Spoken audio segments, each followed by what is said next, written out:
The billionaire lost every nanny in a week, until one calmed his toddlers in 3 days, and his heart. Before we begin, drop a comment telling us which city you're watching from, and once the story ends, don't forget to rate it from 0 to 10.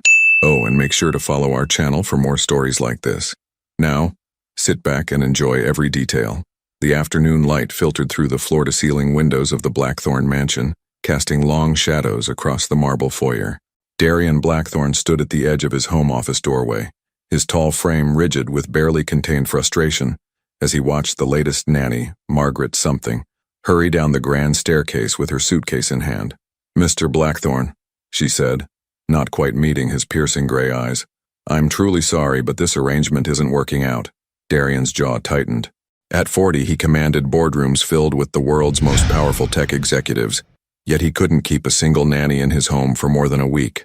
His dark hair, always perfectly styled for business meetings, showed the signs of him running his hands through it in exasperation. The tailored charcoal suit that made him look invincible in the corporate world felt like armor that was failing him here, in his own home. "That's the 5th one this month," he said, his voice low and controlled, though something dangerous flickered in his gray eyes. Margaret shifted uncomfortably. "Your children are challenging. They need more attention than I can provide." Through the intercom system, the sound of something crashing upstairs echoed through the house, followed by 3-year-old Dante's defiant shout. "We don't want you here anyway." Darian closed his eyes briefly, feeling the familiar weight of inadequacy settle on his shoulders. When he opened them, Margaret was already at the front door. "Good luck, Mr. Blackthorn," she said, and then she was gone, leaving only the echo of her heels on marble and the lingering scent of expensive cleaning products that never quite masked the underlying emptiness of the house. He climbed the stairs slowly, each step feeling heavier than the last. The children's playroom was a disaster zone. Toys scattered everywhere, picture books torn, and in the center of it all sat Dante and Lizzie, his 3-year-old twins, looking like beautiful little tornadoes with their dark hair and eyes that mirrored his own storm-gray gaze. Dante, with his stubborn chin and defiant posture, sat cross-legged on the Persian rug, building something with blocks while deliberately knocking them down. Lizzie, smaller and quieter but no less determined, had cornered her stuffed rabbit in the window seat, whispering to it in the serious tone that always made Darian's chest ache with memories he tried to suppress. They looked so much like Emma, the same delicate features, the same way Lizzie tilted her head when she was thinking, the same fire in Dante's eyes when he was determined to get his way. "Another one left," Darian said, leaning against the doorframe. Dante didn't look up. "Good." She smelled like old flowers. She was trying to help. "We don't need help," Lizzie said quietly, still focused on her rabbit. "We have each other." The simple statement hit him harder than any corporate takeover ever had. These children, his children, had learned to rely only on each other because he had failed them. 3 years since Emma died during their birth, 3 years of grief that had turned him into a ghost in his own home, 3 years of hiring strangers to fill a role he couldn't figure out how to play himself. He pulled out his phone and scrolled to Mrs. Henley's number, the placement agency that had been patiently finding him nanny after nanny. His thumb hovered over the call button. "Daddy?" Lizzie's small voice made him look up. She was standing now, holding her rabbit tight against her chest. "Are you going to find another lady who doesn't like us?" The question was delivered with the matter-of-fact tone that only children possessed, but it cut through him like broken glass. He knelt down to her level, seeing Emma's eyes staring back at him, trusting, hopeful, and already learning to protect themselves from disappointment. "I'm trying to find someone who will stay," he said, his voice rougher than he intended. "They all leave," Dante said, finally looking at him, "just like Mommy did." Darian's breath caught in his throat. In 3 years, neither of them had ever said anything like that. They barely remembered Emma, but somehow they understood abandonment in a way that made him want to tear down the walls he'd built around his heart. Before he could respond, his phone buzzed with a text from Mrs. Morrison, his elderly housekeeper who had been with the family for 20 years. "I may have someone, different from the others. Her name is Autumn Reyes. Available tomorrow if you're willing to try something new." He stared at the message, then at his children, who were watching him with the careful attention of 2 small people who had learned that adult decisions shaped their entire world. What choice did he have but to hope that maybe, just maybe this time would be different? The next morning arrived with the kind of crisp October air that made Seattle feel alive with possibility. Autumn Reyes sat in her aging Honda Civic outside the Blackthorn estate, taking slow, steady breaths as she studied the imposing iron gates and the mansion beyond them. At 29, she had learned that first impressions of wealth often masked the deepest wounds, and something about Mrs. Morrison's careful words on the phone told her this family needed more than just childcare. Her auburn hair was pulled back in a simple ponytail, and she wore dark jeans with a soft cream sweater, practical clothes that wouldn't intimidate children, but still looked professional. She carried no elaborate bags of activities or rigid schedules like the previous nannies had. Instead, she brought only herself, patient green eyes that had seen too much pain in her work as a social worker, hands that knew how to comfort without overwhelming, and a heart that had been healing itself for the past 6 months. The gates opened electronically and she drove up the winding driveway lined with perfectly manicured hedges. The house was beautiful in the way that money could make anything beautiful, all clean lines and expensive materials, but there was something hollow about its perfection, like a magazine photo that no one actually lived in. Mrs. Morrison, a silver-haired woman with kind eyes, met her at the front door. "Miss Reyes, thank you for coming on such short notice. Please, call me Autumn." She stepped into the foyer, noting how her footsteps echoed in the vast space. "Mrs. Morrison, can you tell me what happened with the previous nannies, the real story?" The older woman glanced toward the staircase, then lowered her voice. "The children, they test boundaries. Dante acts out, throws things, hides toys, refuses to cooperate. Lizzie goes silent for hours, sometimes days. The nannies see it as defiance, but you see it differently. I see 2 babies who lost their mother before they could even know her, being raised by a father who's drowning in his own grief." Mrs. Morrison's eyes were gentle but honest. "Mr. Blackthorne isn't a bad man, Miss Autumn. He's just forgotten how to be anything but the businessman who built an empire. He thinks love is providing for them, protecting them. He doesn't understand that children need presence, not just provision." Before Autumn could respond, a crash echoed from upstairs, followed by the sound of something rolling across hardwood floors. Mrs. Morrison sighed. That would be the morning routine. Mr. Blackthorne left for work an hour ago. He has back-to-back meetings until 7 tonight. The children are, well, you'll see. They climbed the curved staircase together, and Autumn took in the family portraits lining the wall. There was Darian in various business settings, looking powerful and untouchable. Then suddenly, a different photo stopped her. Darian with a beautiful blonde woman, both of them laughing, her hand resting on a rounded belly. The woman's eyes sparkled with life and joy, and Darian looked younger somehow, softer around the edges. "Emma," Mrs. Morrison said quietly, beautiful inside and out. Her death changed everything. The sound of arguing grew louder as they approached the children's wing. Through an open doorway, Autumn could see a breakfast tray overturned on the floor, orange juice seeping into what looked like a very expensive rug. Dante stood defiantly beside the mess, his small arms crossed, while Lizzie sat in the corner with her stuffed rabbit, watching everything with wide, serious eyes. "I don't want breakfast, I want Daddy," Dante shouted at no one in particular. Autumn stepped into the room slowly, not rushing to clean the mess or immediately address the behavior. Instead, she sat down on the floor near the overturned tray, cross-legged, and looked at the chaos with genuine curiosity rather than judgment. "Wow," she said conversationally. "Orange juice makes interesting patterns when it spills like that, almost like a sunset." Dante stopped mid-tantrum and stared at her. This was clearly not the reaction he was used to. Lizzie peeked over her rabbit's ears, curious despite herself. "You're not going to yell at us?" Dante asked suspiciously. "Why would I yell? Seems like you're already upset enough for everyone." Autumn picked up a piece of toast from the floor, examining it thoughtfully. "Besides, I'm more interested in figuring out what's really bothering you than cleaning up orange juice." She looked directly at him, and something in her calm green eyes made his defiant posture waver slightly. "Want to tell me what's really wrong, Dante?" For a moment the room was silent except for the distant sound of traffic beyond the estate's walls. Then, in a voice much smaller than his earlier shouts, Dante whispered, "He left before we got up again." Autumn's heart clenched, but her expression remained gentle and understanding. She had worked with enough children from broken homes to recognize the desperate bid for attention that looked like rebellion on the surface. "That must feel pretty lonely," she said simply. Lizzie stood up from her corner, still clutching her rabbit, and took a tentative step closer. "Are you going to leave too?" The question hung in the air like a challenge and a plea all at once. And Autumn realized that these weren't just children acting out. They were children who had learned that every adult who entered their lives eventually disappeared, and they were protecting themselves the only way they knew how. But as she looked into their storm-gray eyes, so much like their father's, she also saw something else.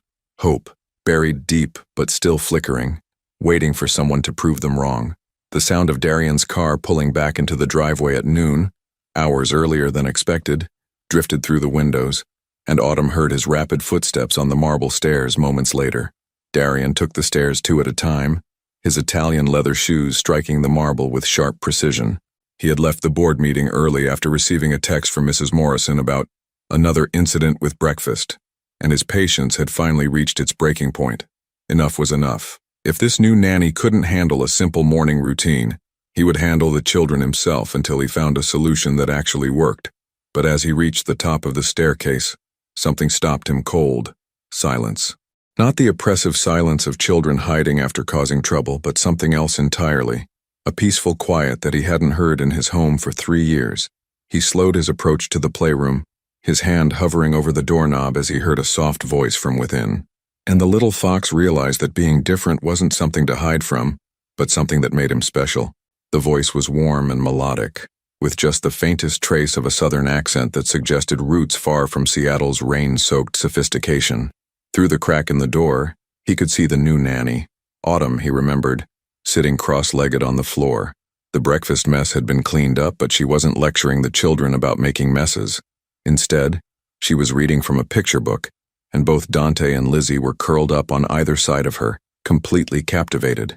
Darian's breath caught in his throat. When was the last time he had seen his children look so peaceful? "Read it again," Lizzie whispered, her small hand resting on Autumn's arm. It was the first time in months that Darian had heard his daughter speak above a whisper to anyone except Dante. "Again?" Autumn smiled, and Darian could hear the genuine warmth in it. "Well, I suppose the little fox's adventure is worth hearing twice."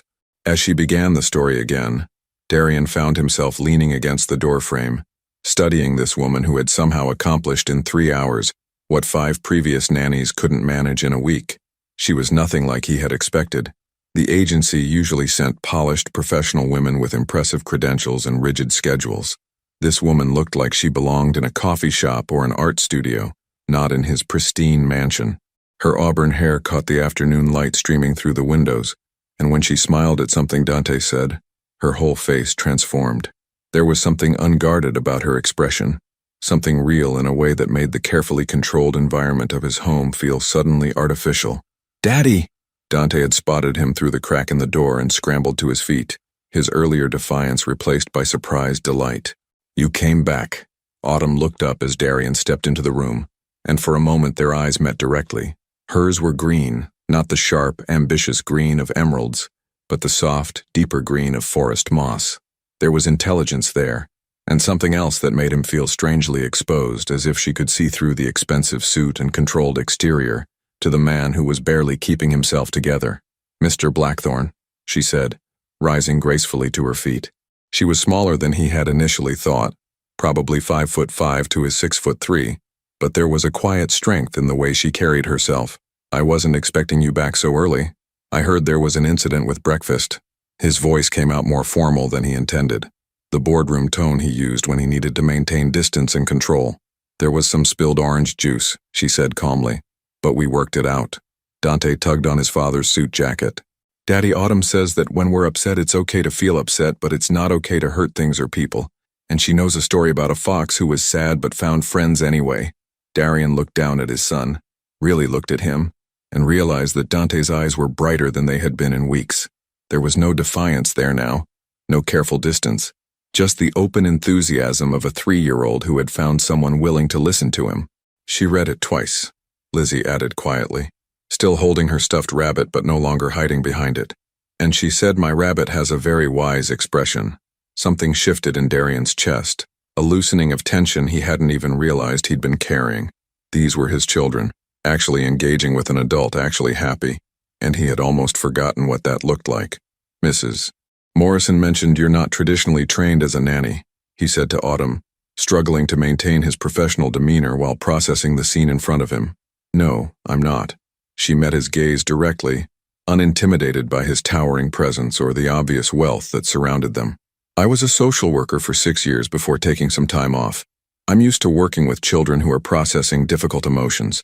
The way she said it, without judgment, without pity, just matter-of-fact understanding, made something in his carefully controlled facade crack slightly. She wasn't treating his children like problems to be managed or challenging behavior to be corrected. She was treating them like small human beings with legitimate feelings. "And you think my children have difficult emotions to process?" The question came out sharper than he intended, his instinctive defensiveness rising. Autumn tilted her head slightly, considering him with those calm green eyes. "I think all children who have experienced loss have difficult emotions to process. I also think they're incredibly resilient when they feel safe and heard." The simple honesty of her response disarmed him completely. She wasn't making accusations or offering unsolicited advice about his parenting. She was simply acknowledging a truth that he had been too afraid to face himself. His children were grieving too, in ways he had never allowed himself to see. "Daddy, can Autumn stay for lunch?" Dante asked, breaking the weighted silence that had fallen between the adults. "She makes sandwiches that look like animals." "Please?" Lizzie added, her voice still soft, but holding a note of hope that made Darian's throat tight. He looked at Autumn, this stranger who had somehow brought light back into his children's eyes in the span of a single morning, and felt the ground beneath his feet shift in a way that had nothing to do with business mergers or market fluctuations, and everything to do with the growing realization that maybe, just maybe, what his family needed couldn't be bought or scheduled or controlled. It could only be lived, one quiet moment of connection at a time. 3 days later, Darian found himself doing something he hadn't done in years, leaving work early on purpose, not because of an emergency or a crisis with the children, but because he was genuinely curious about what he would find when he got home. For the past 3 days, he had returned to a house that felt fundamentally different, not just quiet, but alive in a way he had almost forgotten was possible. As he pulled into the circular driveway, he could hear something that made him stop in his tracks. Laughter. Real, uninhibited children's laughter floating through the crisp autumn air from the backyard. He followed the sound around the side of the house, loosening his silver tie as he walked. What he found there challenged every assumption he had made about structure, discipline, and proper childcare. Autumn was sitting in the middle of his perfectly manicured lawn, her jeans grass-stained, her auburn hair escaping its ponytail in soft wisps around her face. She had apparently been helping Dante and Lizzie build what could only be described as the world's most elaborate leaf fort, using the fallen maple leaves that the landscaping crew usually cleared away immediately. Dante was completely covered in orange and red leaves, giggling as he tried to bury himself deeper into the pile, while Lizzie was carefully arranging smaller leaves in intricate patterns around the fort's perimeter. Both children were filthy, their clothes stained with dirt and grass, their faces flushed with genuine joy. "Autumn, watch this," Dante called out, then proceeded to execute what could generously be called a cartwheel, but looked more like an enthusiastic tumble into the leaf pile. Instead of lecturing him about safety or proper behavior, Autumn clapped enthusiastically. "That was magnificent. I think the leaves definitely approved of that landing." "My turn," Lizzie said, her voice stronger and more confident than Darian had heard it in months. She attempted her own cartwheel, smaller and more careful than her brother's, but when she landed safely in the leaves, her smile was radiant. Darian stood there, transfixed. These weren't the same children who had been distant and defiant just days ago. These were normal, happy 3-year-olds, and he was seeing them for what felt like the first time. "Daddy!" Lizzie spotted him first and came running, leaves trailing behind her like confetti. She launched herself into his arms without hesitation, something she hadn't done in months, getting dirt on his pristine charcoal suit. For once, he didn't care.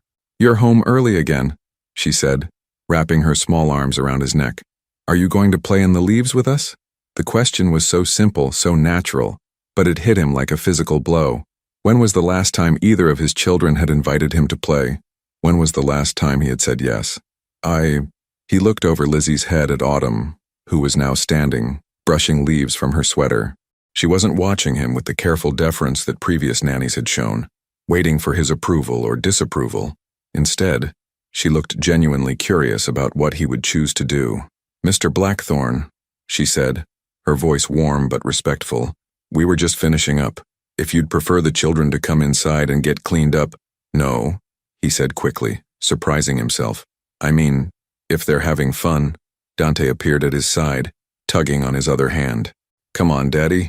Autumn showed us how to make leaf angels like snow angels, but better because they smell good.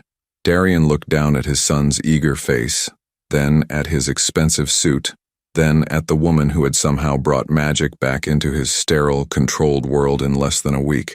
Something in her patient green eyes seemed to say that whatever he decided would be okay, but that this moment, this choice, mattered more than he might realize. Slowly, carefully, he set Lizzie down and shrugged off his suit jacket. The next 20 minutes were a revelation. He lay in a pile of autumn leaves with his children, staring up at the Seattle sky, listening to Autumn tell them about the different types of clouds while Dante used his tie as a leaf-gathering rope, and Lizzie braided stems together into a crown. His white dress shirt would never recover. His hair was full of twigs, and he couldn't remember the last time he had felt this. Present. Autumn used to work with kids whose mommies and daddies were sad, Lizzie said matter-of-factly as she placed her leaf crown on his head. She says it's okay to be sad sometimes, but it's not okay to forget how to be happy. Darian's eyes found Autumn's across the leaf-scattered lawn. She was watching the interaction with a soft expression that held no judgment, no pity, just a quiet understanding that made his chest tight with emotions he had been suppressing for 3 years. Is that what she told you? He asked his daughter, his voice rougher than he intended. She told us that sometimes grown-ups need practice remembering how to play, just like kids need practice remembering how to share. Dante chimed in, flopping down beside his father in the leaves. And she said that our mommy would want us to be happy, even though she can't be here to see it. The words hit Darian like a freight train. In 3 years, he had never talked to his children about Emma's death in any meaningful way, had never acknowledged their loss or helped them process it. He had been so consumed with his own grief that he had failed to see theirs, had failed to guide them through it. Autumn, he said, sitting up in the leaves, his voice catching slightly. Could we talk? Later, after the children are in bed? She nodded, something flickering in her eyes that might have been relief. Of course. As if sensing the weight of the moment, Dante suddenly stood up and shook himself off like a puppy, sending leaves flying everywhere. I'm hungry. Can we have the spaghetti that looks like worms again? Only if you promise to eat it like a civilized human being and not actually pretend to be an excavator this time. Autumn laughed, and the serious moment dissolved into the easy rhythm of family life. But as they all headed toward the house, Darian carrying Lizzie, Dante skipping ahead, Autumn walking beside them with grass stains on her jeans and genuine contentment on her face, he couldn't shake the feeling that something fundamental had shifted, not just in his children but in himself. For the first time in 3 years, his house felt like it might become a home again. And the woman walking beside him, this stranger who had appeared in their lives less than a week ago, was somehow at the center of that transformation. The thought should have terrified him. Instead, it filled him with the first real hope he had felt since Emma died. The grandfather clock in the foyer chimed 9 times as Darian made his way down to the kitchen, his footsteps unusually hesitant on the polished hardwood.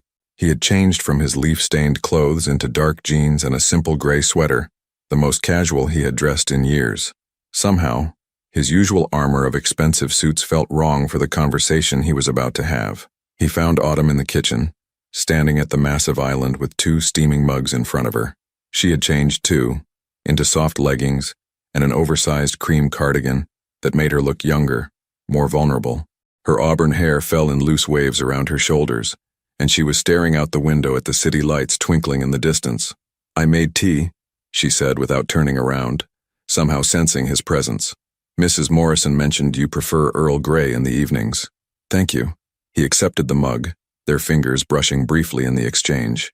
The touch was electric, unexpected, and he found himself studying her face in the warm kitchen lighting. How did you know I'd be unable to sleep? A small smile played at the corners of her mouth. You have the look of a man carrying questions he's afraid to ask.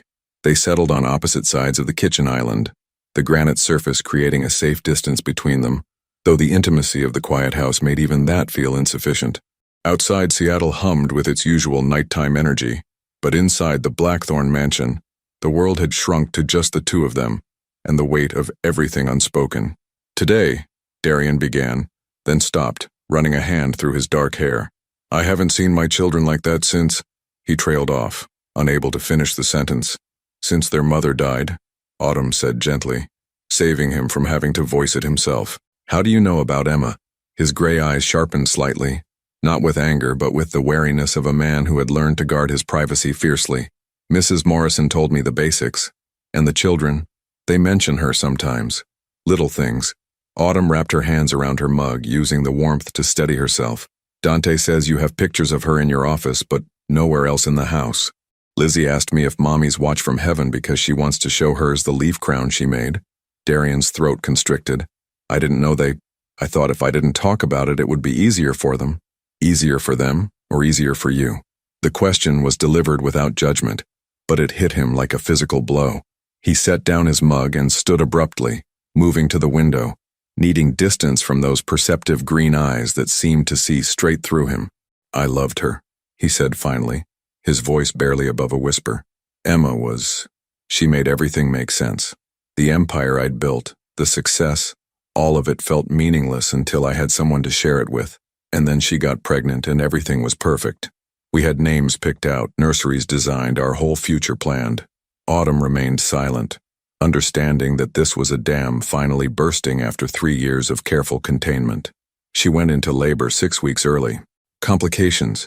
The doctor said I had to choose. Try to save her or save the babies. I couldn't. His hands pressed against the cool glass of the window. I couldn't choose. I froze. And while I was standing there, paralyzed, she made the choice for me. She told them to save the children. Darian. Autumn's voice was soft, and he realized she had moved closer, though she didn't touch him. That wasn't your fault, wasn't it?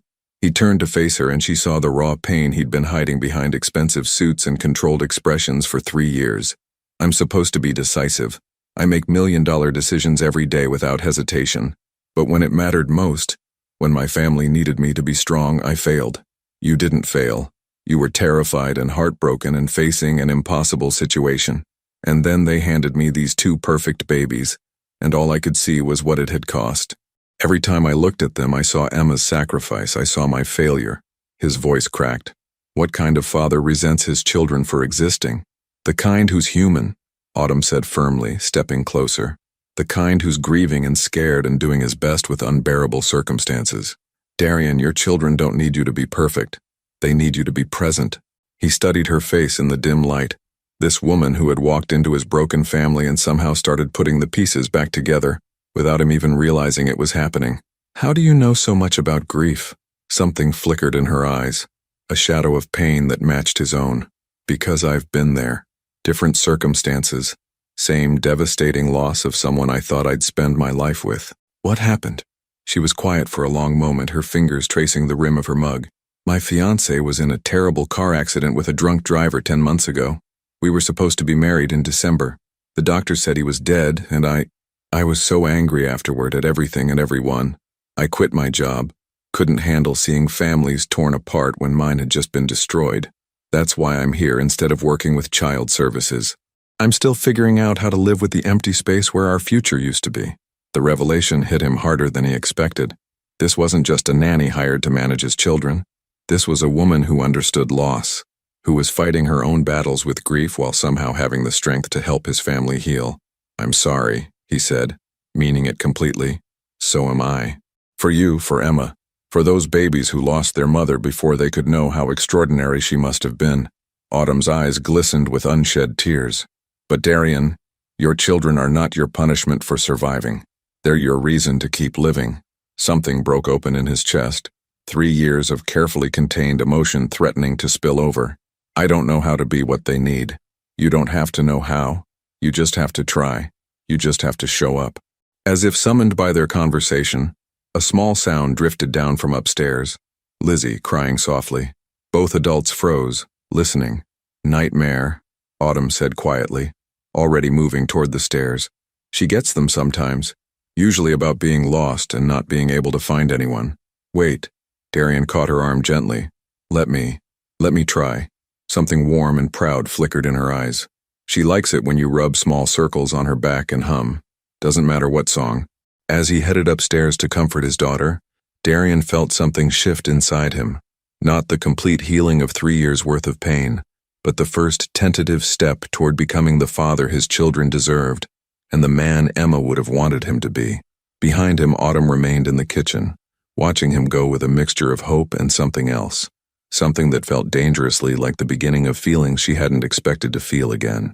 2 weeks had passed since that night in the kitchen, and the Blackthorn mansion had transformed into something Darian barely recognized, something that felt startlingly like a home. The changes were everywhere, children's laughter echoing through halls that had been silent for years, finger paintings proudly displayed on the stainless steel refrigerator, the lingering scent of homemade cookies replacing the sterile smell of expensive cleaning products. Darian found himself coming home earlier each day, drawn by something he couldn't quite name. He told himself it was about the children, about making up for lost time, but he was honest enough to admit that wasn't the complete truth. There was something about Autumn's presence that had become as essential to him as breathing, the way she hummed while making breakfast, how she tucked a strand of auburn hair behind her ear when she was concentrating, the soft smile that appeared whenever she watched him with Dante and Lizzie. This morning, he stood in his home office doorway, watching through the window as Autumn pushed both children on the tire swing he'd had installed just days ago. Her laughter carried on the autumn breeze, and something in his chest loosened at the sound. For the first time in 3 years, he was starting to understand what happiness felt like again. His phone buzzed with an incoming call, jolting him from his reverie. The caller ID made his blood run cold. Margaret Sinclair, Director of Child Welfare Services. Mr. Blackthorn. Her crisp voice cut through the peaceful morning like a blade. I hope you have a moment to discuss some concerns that have been brought to our attention regarding your household. What kind of concerns? Darian's voice was carefully controlled, but his grip on the phone had tightened until his knuckles were white. We've received a report suggesting that your current childcare arrangements may not be appropriate. Anonymous tip, but with enough specific details to warrant investigation. I'm afraid we'll need to schedule a home visit. The world seemed to tilt on its axis. A report about what specifically? Allegations that an unlicensed individual is providing primary care for your children, that there may be neglect regarding proper supervision and educational structure. The caller mentioned children playing unsupervised in potentially dangerous conditions, irregular meal times, lack of proper developmental activities. Each word felt like a physical blow. Darian's mind raced, trying to understand who would make such a call and why. Ms. Sinclair, I can assure you that my children are receiving excellent care. I'm sure that's your perspective, Mr. Blackthorn. However, given your history with childcare providers and the fact that your current caregiver has no formal credentials in early childhood development, we need to conduct our own assessment. What do you mean, my history? 5 nannies in 2 months, Mr. Blackthorn. Multiple reports of the children being difficult to manage, disruptive behavior. From the outside, it appears that there may be ongoing stability issues in your home. Darian felt sick. Everything that had finally started to come together was suddenly crumbling around him. When do you want to schedule this visit? Tomorrow morning, 10 a.m. And Mr. Blackthorn, I'd recommend ensuring that your current arrangements are thoroughly documented and professional. The line went dead, leaving Darian staring out at the scene that had brought him such peace just moments before. Autumn was now sitting in the grass with the children, helping them identify different types of leaves, her face animated with the same patient enthusiasm she brought to everything involving Dante and Lizzie. How was he supposed to tell her that someone had reported her, that everything they'd built together was now under threat? Daddy? Dante's voice called from outside. Come help us. Autumn says you know about science stuff. The innocent request felt like a knife twisting in his chest. Through the window he could see Lizzie holding up a particularly colorful leaf, her face bright with curiosity and joy. These were the same children who had been withdrawn and defiant just weeks ago. Autumn hadn't just changed their behavior. She had given them back their childhood, and now someone wanted to take that away. He made his way outside, forcing his expression into something approaching normalcy, but Autumn's perceptive green eyes immediately picked up on his tension. Everything okay? She asked quietly, while Dante enthusiastically showed off his leaf collection. We need to talk, he said, the words heavier than he intended. Later, after they're asleep. Concern flickered across her features, but she simply nodded, turning her attention back to the children with the same gentle focus she always gave them. Watching her, Darian felt something fierce and protective rise in his chest. This woman had brought light back into his family's life. She had helped him remember how to be a father, how to be human. The thought of losing her, of watching his children's faces close off again, was unbearable. But as the afternoon wore on, a darker thought began to take shape. The report had been anonymous, but it contained specific details about their daily routine, about Autumn's background, about things that only someone with inside knowledge would know. Someone who knew their family personally had made that call. "Autumn," Lizzie said during their afternoon snack, "are you going to stay with us forever?" The question hung in the air like a prophecy, and Autumn's hesitation was barely perceptible before she smiled. "I'm here now, sweetheart. That's what matters." But Darian caught the shadow that passed over her face, the careful way she avoided making promises she might not be able to keep. She was already protecting herself, already preparing for the possibility that this beautiful, fragile thing they'd built together might not survive whatever was coming. That evening, after the children were finally asleep, Darian found Autumn in the living room, curled up on the couch with a book she wasn't really reading. The fire crackled in the hearth, casting dancing shadows across her face, and for a moment, he was struck by how perfectly she fit into this space that had felt empty for so long. "There's going to be a home visit tomorrow," he said without preamble, unable to find a gentle way to deliver the news. "Child Welfare Services. Someone reported us." The book slipped from her hands and all the color drained from her face. "Reported us for what? Neglect? Improper supervision? The fact that you're not a licensed childcare provider." He sat down across from her, studying her expression carefully. "Autumn, is there anything in your background that could complicate this? Anything that might give them cause for concern?" Something flickered in her eyes. Not guilt, but fear. There was an incident 8 months ago before I left Child Services. A case that went wrong. A child I couldn't save. There was an investigation. I was cleared of any wrongdoing, but what? But my supervisor suggested I take extended leave. Said I was too emotionally invested, that I needed time to process my grief over David, my fiancé. The investigation file. It's probably still in my personnel record. Darian felt the walls closing in around them. An emotionally unstable former social worker with a documented history of professional concerns, caring for the children of a widowed billionaire who couldn't keep regular childcare. On paper, it looked damaging enough to give Child Services everything they needed to intervene. "We'll figure this out," he said, but even as he spoke the words, he could see the doubt in her eyes, because they both knew that sometimes love wasn't enough to protect the people who mattered most, and sometimes the very thing that saved you could be taken away by forces completely beyond your control. The doorbell rang at precisely 10 a.m., cutting through the carefully orchestrated calm of the Blackthorn household like a blade.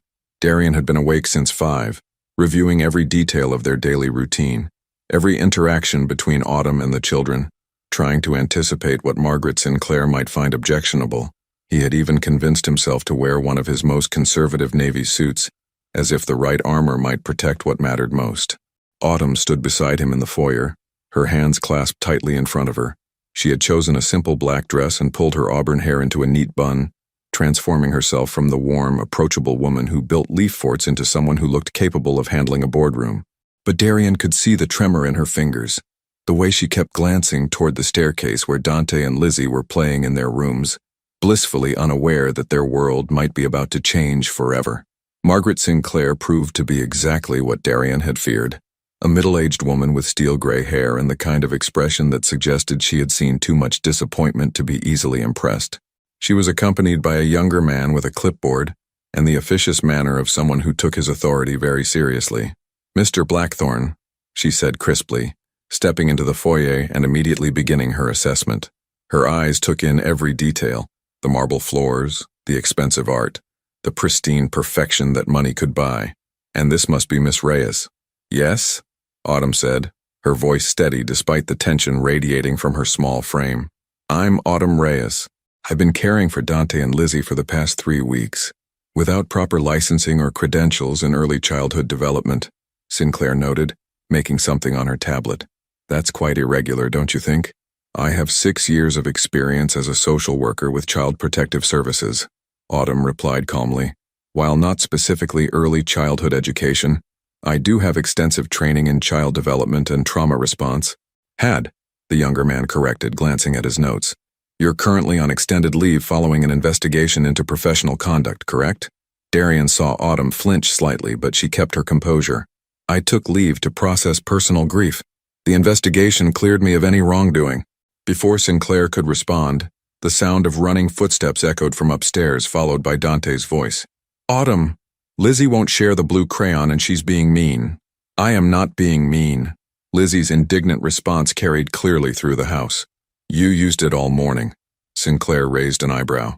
Shall we observe how you handle conflict resolution, Miss Reyes? They made their way upstairs to the children's playroom, where a minor war had broken out over art supplies. Dante stood with his arms crossed, his dark hair sticking up at odd angles, while Lizzie clutched the disputed crayon against her chest, tears threatening in her storm-gray eyes. Autumn knelt down between them, ignoring the adults watching her every move. Okay, tell me what's happening here. She won't share, Dante declared. He's been hogging it forever, Lizzie protested. I see. Dante, how long have you been using the blue crayon? He glanced at his picture, clearly trying to calculate. Maybe a really long time. And Lizzie, what do you want to draw with it? The sky in my picture.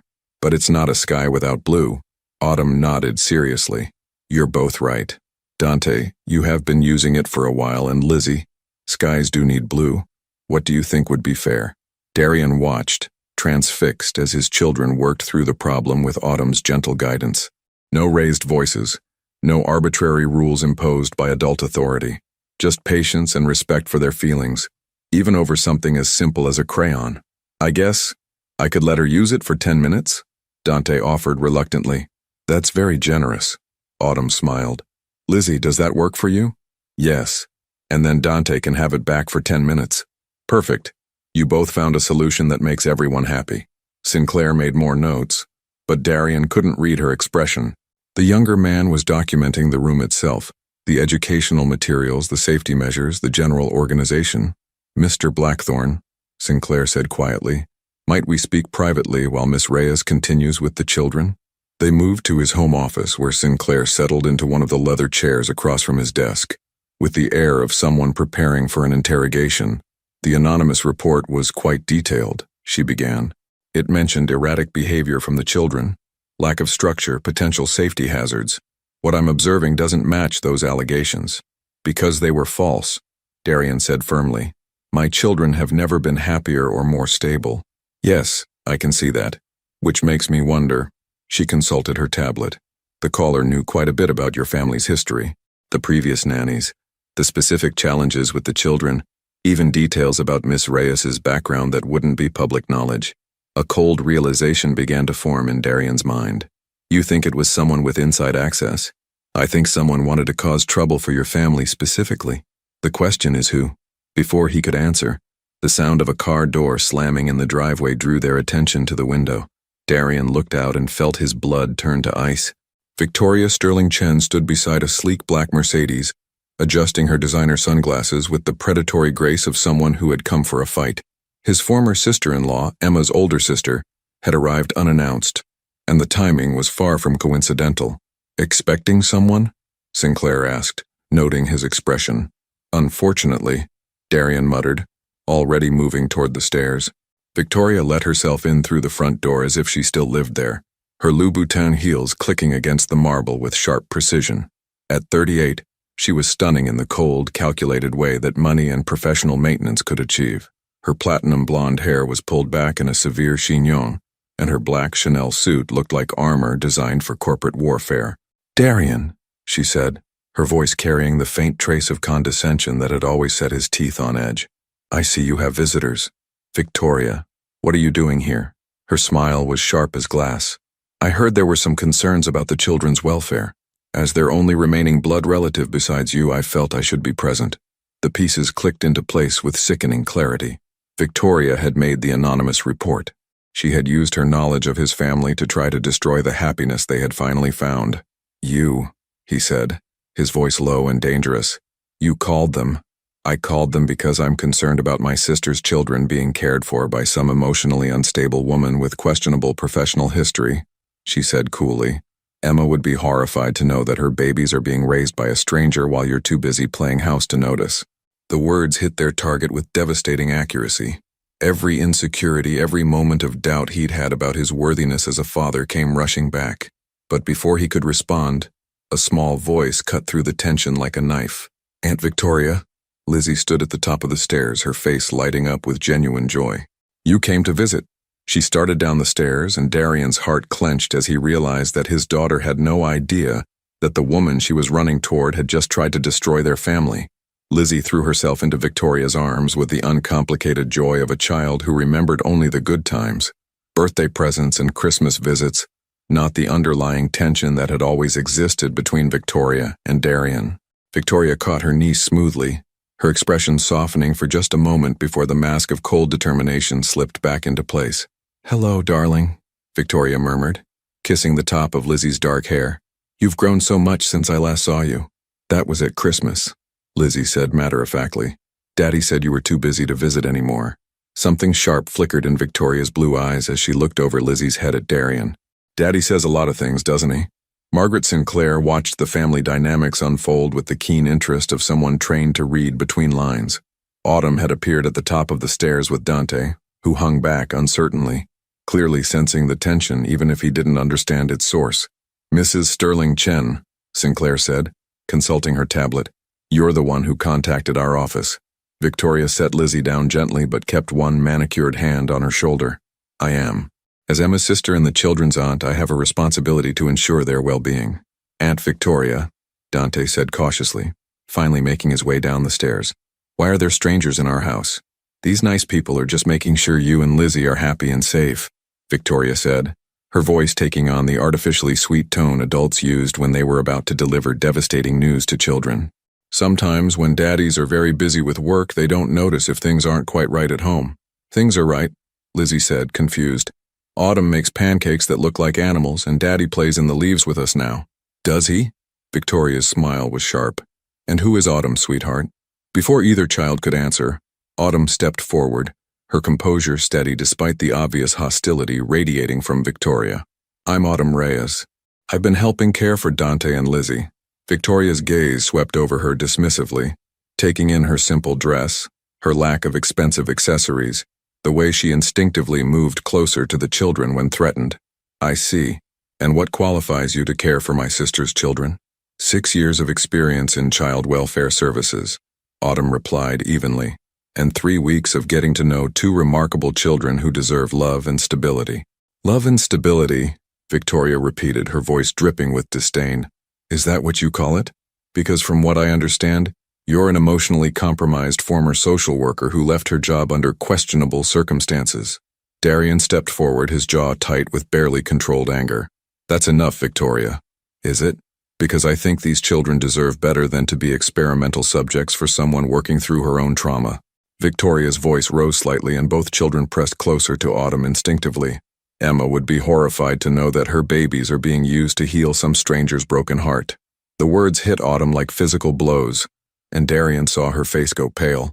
Every insecurity she'd confided to him, every doubt about whether she was helping or potentially harming the children, was being weaponized against her. "Autumn isn't broken," Lizzie said suddenly, her small voice cutting through the adult tension. "She's sad sometimes, like Daddy is sad sometimes, but she still takes care of us." "Yeah," Dante added fiercely. "She doesn't yell at us or leave when we're upset. She stays."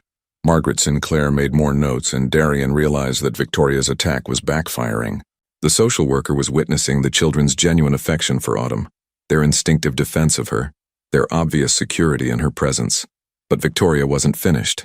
She knelt down to Lizzie's level, her voice becoming gentle and persuasive. "Sweetheart, wouldn't you like to come stay with me for a while?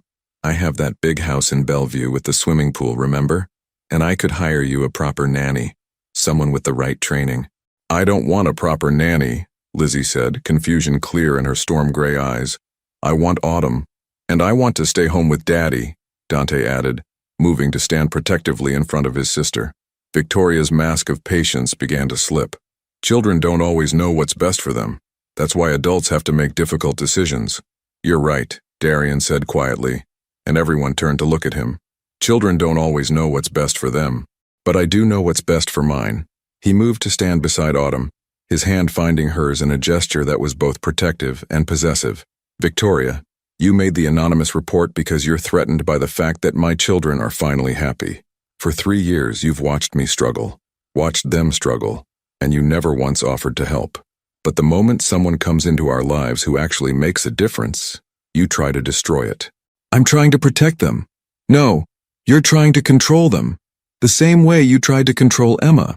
The words came out harsher than he intended, but years of suppressed resentment were finally breaking free. You never forgave me for taking her away from your perfect little world of social climbing and appearances. And now you can't stand that I might actually move on, that she might not be the shrine you think she should be. Victoria's composure cracked completely.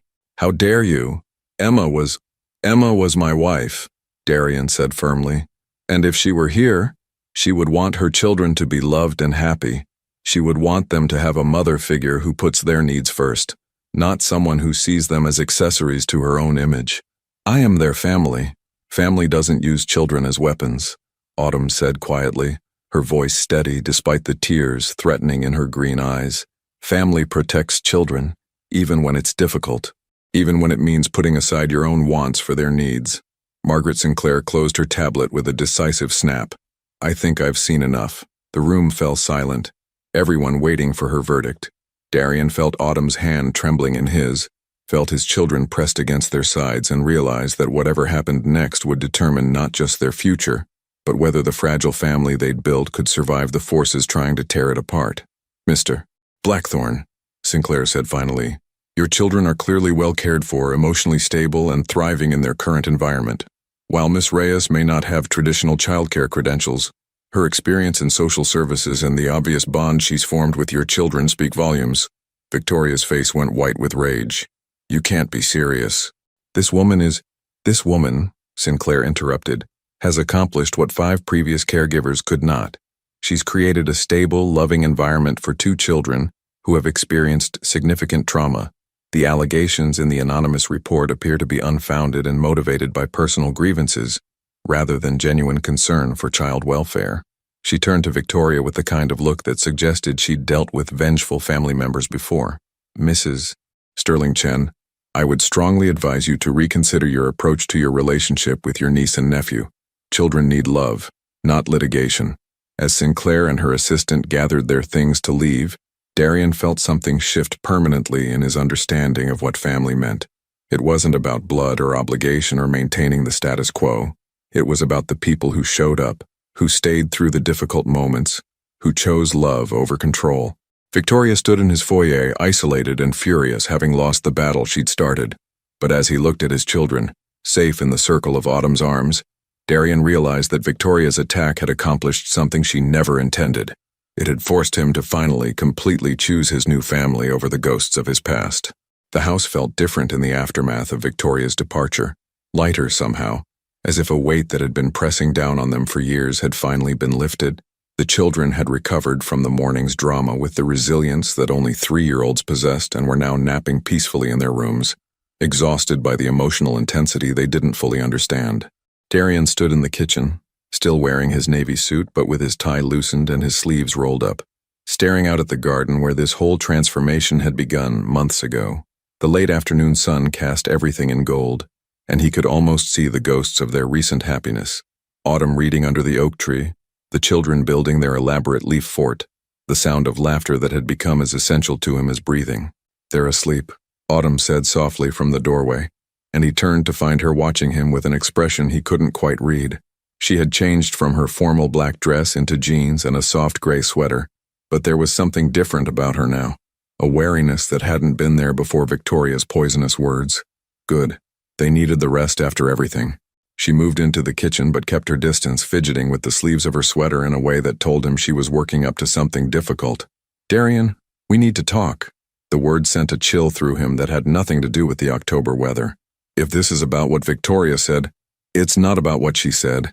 It's about what she was right about. Autumn's green eyes were bright with unshed tears, but her voice was steady. I have been using your family to heal my own broken heart. When I took this job, I wasn't thinking about what was best for Dante and Lizzie. I was thinking about how desperately I needed to feel useful again, needed to feel like I could save someone since I couldn't save David. Autumn, that's not... It is. She held up a hand to stop him. For weeks, I've been telling myself that I was helping them, but the truth is they were helping me. They were giving me a reason to get up in the morning, a way to feel needed and important and not completely destroyed by grief.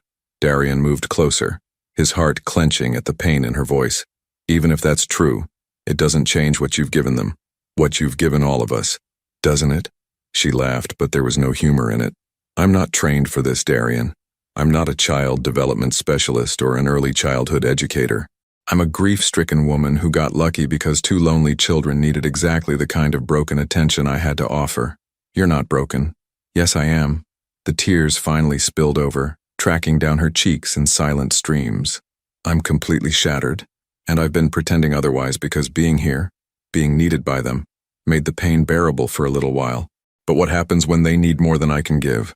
What happens when my grief catches up with me again and I can't be present for them the way they deserve? The question hung in the air between them, and Darian realized this wasn't just about her qualifications or Victoria's attack. This was about fear, the same paralyzing fear that had kept him distant from his children for 3 years. The terror of failing someone who depended on you completely. What happens? He said quietly, moving close enough to touch her face to brush away her tears with his thumb, is the same thing that happens in every real family. We figure it out together. We hold each other up when we're weak, and we forgive each other when we're not perfect. Darian, do you love them?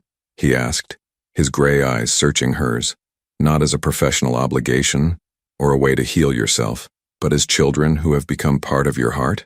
Of course I do. The answer came without hesitation. I love them more than I ever thought possible. They're funny and smart and resilient, and they see the world in ways that make me remember how to hope again. Then that's all that matters.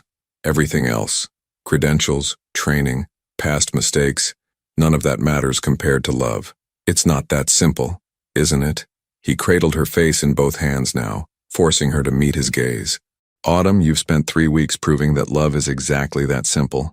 You've shown my children what it feels like to be truly seen and accepted. You've taught me how to be a father instead of just a provider. You've brought life back to a house that was dying inside its own perfection. What if I hurt them? What if I leave when things get difficult? The way David left me. The comparison hit him like a physical blow, and suddenly he understood. This wasn't about her qualifications or Victoria's accusations. This was about Autumn's deepest fear, that love always ended in abandonment, that caring deeply only led to devastating loss. David didn't choose to leave you, he said gently, and I'm not going anywhere. We're not going anywhere. You can't promise that. I can promise that I will fight for this family with everything I have. I can promise that whatever challenges come, we'll face them together. His voice grew rougher, more urgent. Autumn, 3 years ago I lost the woman I thought was the love of my life, and I was sure I would never feel anything like that again. I was wrong. She went very still, her breath catching in her throat. Darian, I'm in love with you. The words came out in a rush, 3 years of emotional walls crashing down at once. I'm in love with your patience and your kindness and the way you make finger paintings with my children, like they're creating masterpieces. I'm in love with the way you listen when they're upset, and the way you've never once made them feel like their emotions were too much or too complicated. This is crazy, she whispered, but she wasn't pulling away. If anything, she was leaning closer, her hands coming up to rest against his chest. Maybe.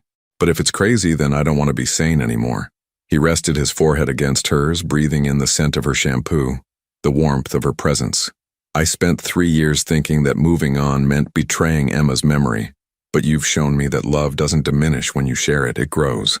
For a long moment, they stood there in the golden afternoon light, holding each other as if they could stop time, as if they could protect this fragile, beautiful thing they'd built from all the forces that seemed determined to tear it apart.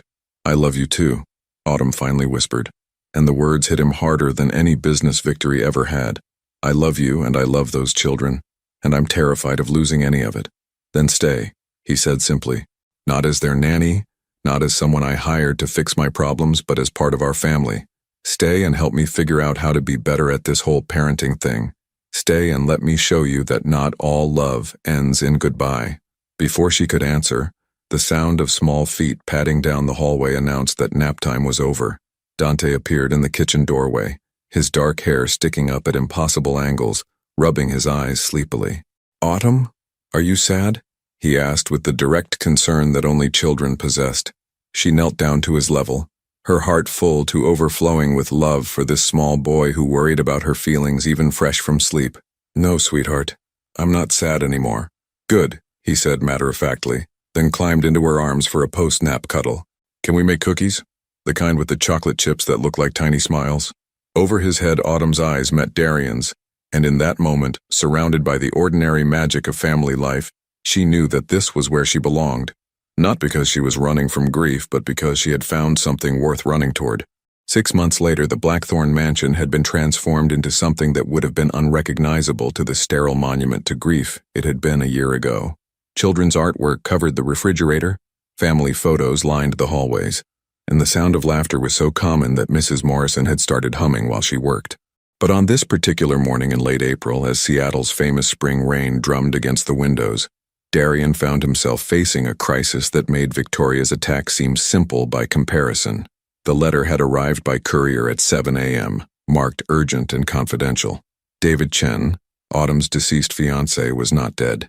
He had been in a coma for 8 months following the car accident, and had only recently awakened with partial memory loss. His family, who had believed him dead and held a funeral, had tracked down Autumn through her old job at Child Services. They wanted her to come to San Francisco immediately. Darian sat in his home office, the letter trembling in his hands, as he listened to the sounds of his family starting their day. Autumn was making breakfast, her voice drifting up from the kitchen as she helped Dante practice counting in Spanish. Lizzie's laughter echoed from the dining room, where she was undoubtedly arranging her toy animals in elaborate formations while she waited for her pancakes. This was his life now, this beautiful, chaotic, perfect life that had grown around Autumn's presence like flowers growing toward sunlight. And in a few hours he was going to have to tell the woman he loved that everything they had built together might be built on a lie. "Daddy?" Lizzie's voice interrupted his spiraling thoughts. She stood in the doorway wearing her favorite purple dress and holding her stuffed rabbit, her storm gray eyes curious. "Why do you look scared?" "I'm not scared, sweetheart. Just thinking about grown-up things." She patted across the room and climbed into his lap with the unconscious trust that still took his breath away. "Autumn says when we're worried about something, it helps to talk about it with people who love us." The simple wisdom nearly broke him. "Does she?" "She says that's what families do. They help carry the heavy feelings so nobody has to hold them all by themselves." Family. The word that had once filled him with terror now felt like the most natural thing in the world. These children were his family. Autumn was his family. And in an hour he was going to have to ask her to choose between the future they were building and the past that had just returned from the dead. "Lizzie," he said carefully, "what would you do if someone you loved very much had to go away? Not forever, but for a while?" She considered this with the seriousness that only a young child could bring to hypothetical questions. "Would they come back? I don't know. Would they want to come back? I hope so. Then I would tell them that I love them, and I would wait for them, because that's what love means. It means not giving up on people even when it's hard." Out of the mouths of babes. Darian held his daughter close, breathing in the scent of her strawberry shampoo, and realized that she was right. Love meant fighting for what mattered, even when the odds seemed impossible. "Daddy? Lizzie?" Autumn's voice called from downstairs. "Breakfast is ready." As they made their way to the kitchen, Darian forced himself to appear normal, to participate in the morning routine that had become sacred to all of them. Autumn smiled at him over the coffee she'd prepared exactly the way he liked it, and he memorized the sight of her in the spring sunlight, wearing his old Columbia sweatshirt over leggings, her auburn hair falling in soft waves around her face. "I was thinking," she said, serving heart-shaped pancakes to the children, "maybe we could drive out to the tulip fields this weekend. I know it's still early in the season, but Dante wants to see if flowers really grow in rows like corn." "Flowers don't grow like corn," Dante protested, but he was grinning. "That's silly." "Well, there's only one way to find out," Autumn laughed, ruffling his hair. Darian watched this exchange, so normal, so perfectly domestic, and felt his heart breaking and healing at the same time. This was what he was about to risk losing. This was what Autumn was about to have to choose. After breakfast, while the children played in the living room, he found Autumn loading the dishwasher and summoned every ounce of courage he possessed. "Autumn, we need to talk." Something in his tone made her look up sharply. "What's wrong?" He handed her the letter without preamble, watching as her face went white, then gray, then a shade he'd never seen before. Her hands shook as she read, and he caught the coffee mug that slipped from her fingers before it could shatter on the marble floor. "This isn't possible," she whispered. "I saw the car. I identified his body. I buried him. Apparently his family made a mistake in the identification. The patient in the coma had no ID, and they were so devastated they didn't look closely enough. Darian's voice was gentle but steady. The real David has been in a specialty care facility in San Francisco. He's awake now, but he has gaps in his memory. He knows he was supposed to marry someone named Autumn, but he can't remember much else. She sank into one of the kitchen chairs, the letter still clutched in her trembling hands. 8 months. He's been alive for 8 months while you've been building a life here, while you've been healing and growing and becoming part of our family. Darian knelt beside her chair, taking her free hand in both of his. Autumn, I need you to know that whatever you decide to do, I will support you completely. If you need to go to him, if you need to explore what's left of that relationship, I understand. Do you? Her green eyes were bright with tears and confusion and something that might have been panic. Because I don't understand anything right now. I understand that you loved him, that you were going to marry him, that you've been grieving a loss that turns out to be something completely different. His thumb traced circles on her palm, a gesture that had become automatic comfort between them. I also understand that love isn't finite. The fact that you loved him doesn't diminish what we have here. What if it does? What if seeing him again changes everything?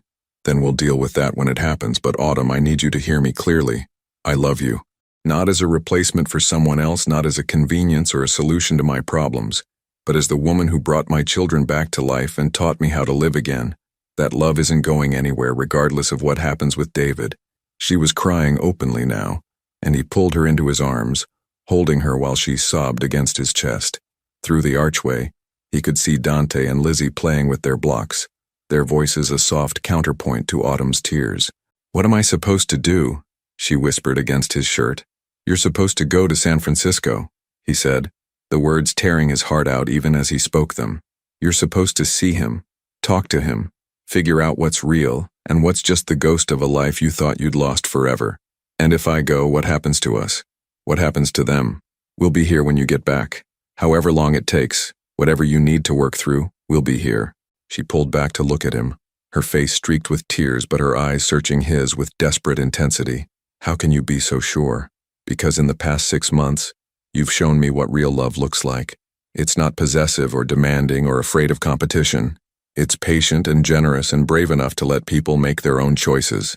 He cupped her face in his hands, memorizing every detail.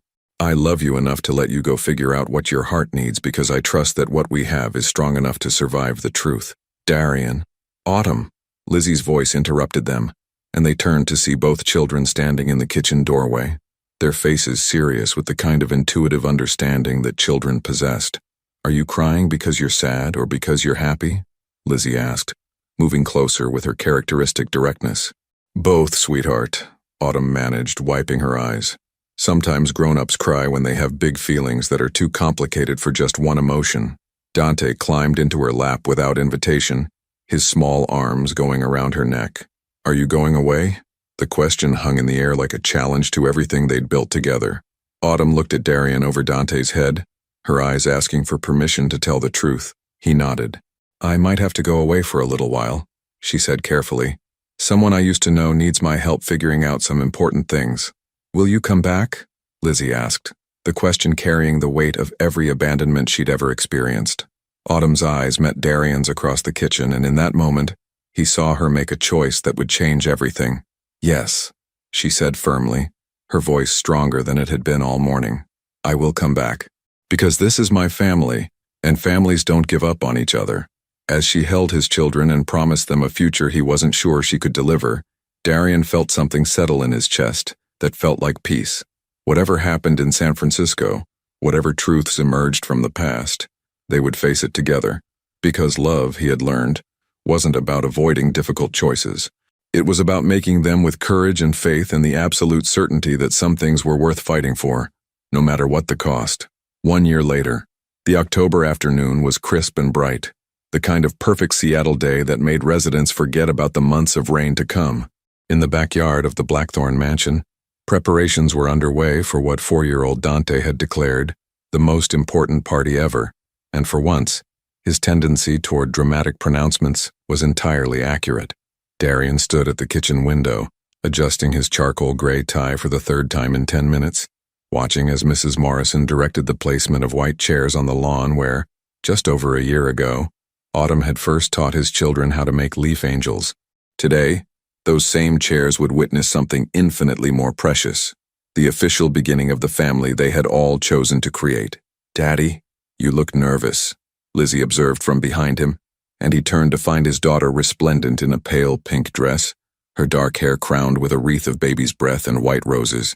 At 4, she had grown into a confident, articulate little girl who still preferred quiet observation to her brother's more boisterous approach to life, but who no longer hid behind her stuffed rabbit when emotions ran high. "Do I?"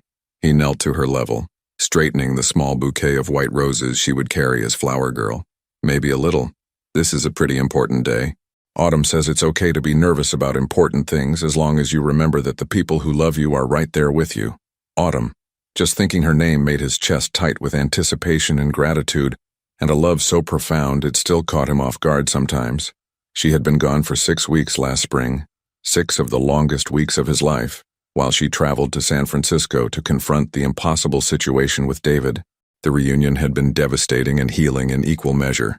David had awakened from his coma with significant memory loss, remembering only fragments of their relationship and none of the deep emotional connection that had led to their engagement. The man Autumn had grieved for 10 months was, in many ways, truly gone, replaced by someone who shared his face but not his heart.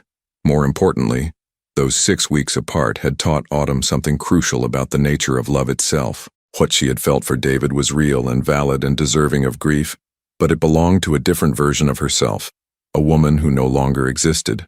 The Autumn who had fallen in love with Darian and his children was someone new, forged by loss and healing and the daily choice to build something beautiful from the pieces of her broken heart. She had returned to Seattle with closure, with peace, and with an absolute certainty about where she belonged. "Is she ready?"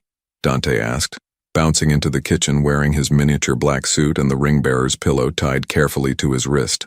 His dark hair had been tamed into something approaching respectability, though Darian suspected it wouldn't last long once the celebration began.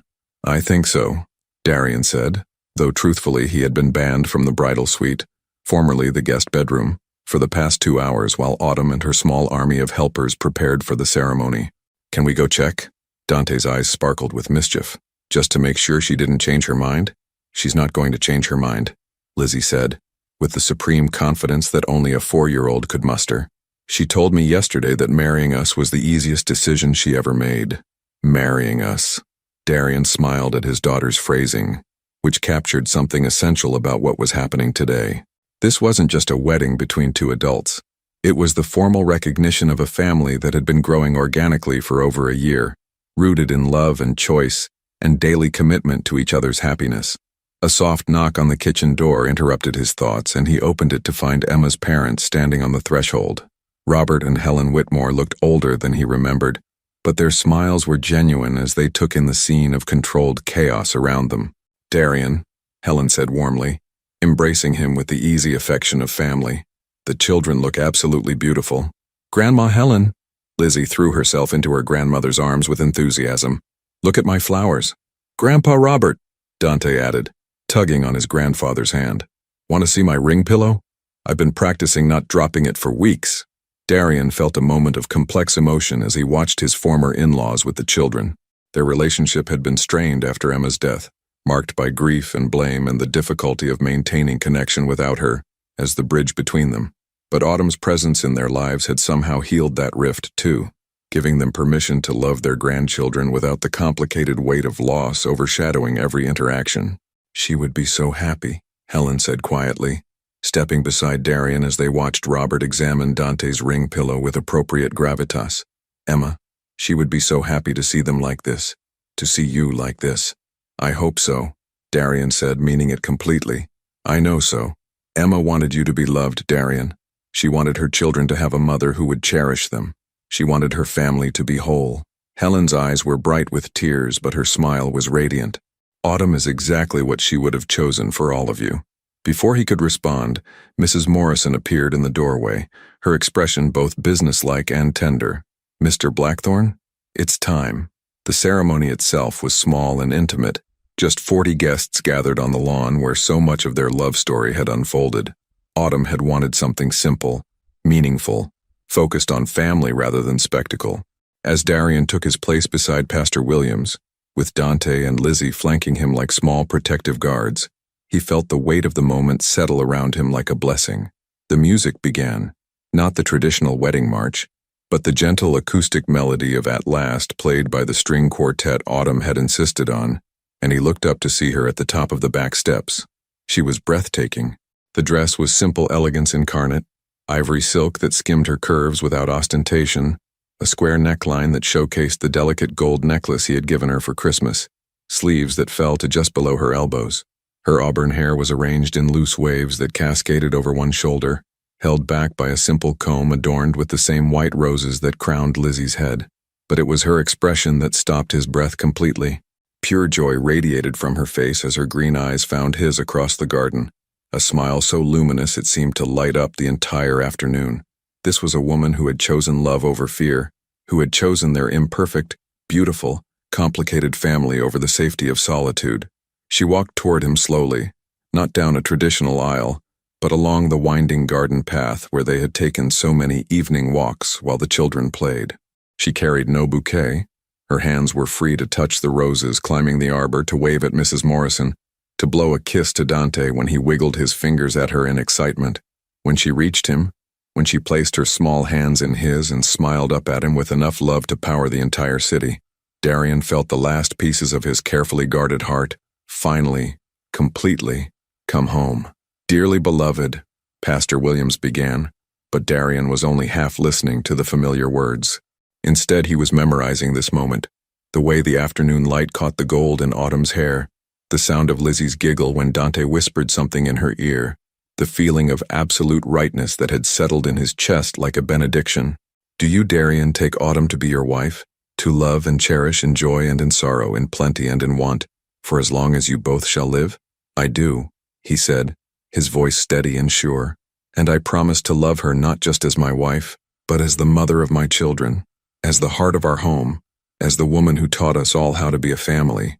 "And do you, Autumn, take Darian to be your husband, to love and cherish in joy and in sorrow, in plenty and in want, for as long as you both shall live?" "I do," she whispered, tears streaming freely down her face. "And I promise to love him not just as my husband, but as the father who showed me what strength looks like when it's tempered with tenderness, as the man who was brave enough to let love transform him completely." "And do you, Dante and Lizzie," Pastor Williams continued with a smile, "promise to love and honor Autumn as your mother, to be patient with her when she's learning, and to always remember that family is something we choose to create together every single day?" "We do," they chorused, Dante's response enthusiastic enough to make the front row chuckle, Lizzie's more solemn but no less heartfelt. "Then by the power vested in me, I now pronounce you not just husband and wife, but a family, united by love and choice and the courage to believe that sometimes the most beautiful things come from the most broken places." The kiss was gentle and sweet, tasting of tears and hope and the promise of all the ordinary, extraordinary days to come. When they broke apart, Darian saw his whole world reflected in Autumn's eyes, past and present and future all flowing together into something that looked remarkably like happily ever after. "We did it," she whispered against his lips. "We actually did it." "We did," he agreed, then louder, for his children and his guests and the whole universe to hear. "We're a family." The celebration that followed was everything Darian had never known he wanted. Children running through the garden with abandon, laughter floating on the autumn air, the easy rhythm of people who genuinely loved each other sharing food and stories and joy. Autumn danced with Robert Whitmore, who told her she was exactly the daughter he'd always hoped for. Darian spun Lizzie around until she was dizzy with giggles, then taught Dante how to dip a lady properly. As the sun began to set, painting the Seattle sky in shades of rose and gold, the newly married couple found themselves alone for a moment on the back steps where this whole journey had begun. "Any regrets?" Darian asked, pulling Autumn close against his side as they watched their children chase fireflies in the gathering dusk.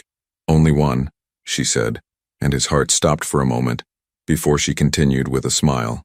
"I regret that we waited so long to get to this moment." "We had to wait," he said, pressing a kiss to the top of her head. "We had to become the people who were ready for this kind of love." "You're right," she agreed, then leaned up to kiss him again, soft and lingering and full of promise. "I love you, Mr. Blackthorne." "I love you too, Mrs. Blackthorne." As if summoned by the use of her new name, Lizzie appeared at Autumn's side, her flower crown slightly askew, but her smile radiant. "Mama?" she said, testing out the word they had all agreed she could use whenever she felt ready. Autumn's breath caught, and fresh tears spilled over. Yes, sweetheart? Can we make this a tradition? Getting married in the garden every year? Darian laughed, a sound of pure happiness that echoed across the garden. I think once is probably enough, princess. But we could have a party every year on this day, Autumn suggested, to celebrate the day we became a family. Yes, Dante called from across the lawn, apparently having overheard despite being 20 feet away. And every year we can make bigger cakes. Later, after the guests had gone home and the children had finally fallen asleep in their beds, exhausted by excitement and sugar and the overwhelming happiness of the day, Darian and Autumn sat together in their bedroom, still wearing their wedding clothes, sharing a quiet bottle of champagne. So, Autumn said, curling against his side with the easy intimacy of people who had chosen each other completely, what do you think? Did we make the right choice? Darian looked out the window at the garden where they had fallen in love, where their children had learned to be children again, where they had built something beautiful from the broken pieces of their separate lives. Ask me in 50 years, he said, then kissed her temple and held her close as Seattle settled into night around them. But even as he said it, he knew the answer. They had made the only choice that mattered. They had chosen love over fear, family over solitude, hope over the safety of protecting their hearts. And every day for the rest of their lives, they would wake up and make that choice again, building their happiness one ordinary moment at a time.